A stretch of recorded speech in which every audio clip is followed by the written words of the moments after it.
ಭೂಮಿ ಕಳೆದುಕೊಂಡ ರೈತರಿಗೆ ಅನ್ಯಾಯ ಬೇಡ.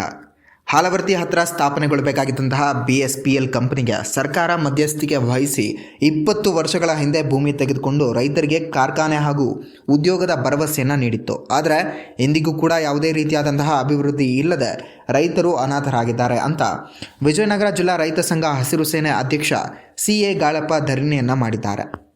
ರೈತರು 6ನೇ ದಿನವೂ ಕೂಡ ಧರಣಿಯನ್ನು ಮುಂದುವರೆಸಿದ್ದು, ತಕ್ಷಣ ಕಾರ್ಖಾನೆ ಸ್ಥಾಪಿಸಲಿ ಅಥವಾ ಬೆಳಗಾವಿ ಅಧಿವೇಶನದಲ್ಲಿ ರೈತರ ಮಕ್ಕಳಿಗೆ ಸರ್ಕಾರಿ ಹುದ್ದೆ ನೀಡಲು ಆದೇಶ ಹೊರಡಿಸಬೇಕು ಅಂತ ಆಗ್ರಹಿಸಿದರು. ಅನ್ಯಾಯಕ್ಕೆ ಒಳಗಾದ ನಾವು 18 ವರ್ಷಗಳಿಂದ ಭೂಮಿ ಇಲ್ಲ, ಕೆಲಸವಿಲ್ಲದೆ ಸಂಕಷ್ಟ ಅನುಭವಿಸುತ್ತಿದ್ದೇವೆ ಎಂದು ಹನುಮಂತಪ್ಪ ಕೌದಿ ಮನವಿಯನ್ನು ಮಾಡಿದರು. ಧರಣಿಯಲ್ಲಿ ವಿಜಯನಗರ ಹಾಗೂ ಕೊಪ್ಪಳ ಜಿಲ್ಲೆಯ ಹಲವಾರು ರೈತ ಮುಖಂಡರು ಭಾಗಿಯಾಗಿದ್ದರು. ಸರ್ಕಾರಿ ನೌಕರಿ ಕೊಡಿ, ರೈತರ ಗೋಳು ಕೇಳುವರ್ಯಾರು, ರೈತರ ಗೋಳು ಕೇಳುವರ್ಯಾರು. ಅಯ್ಯಯ್ಯೋ ಅನ್ಯಾಯ, BSPL ಸ್ಥಾಪಿಸಿಲ್ಲವೇ? ಸರ್ಕಾರಿ ನೌಕರಿ ಕೊಡಿ.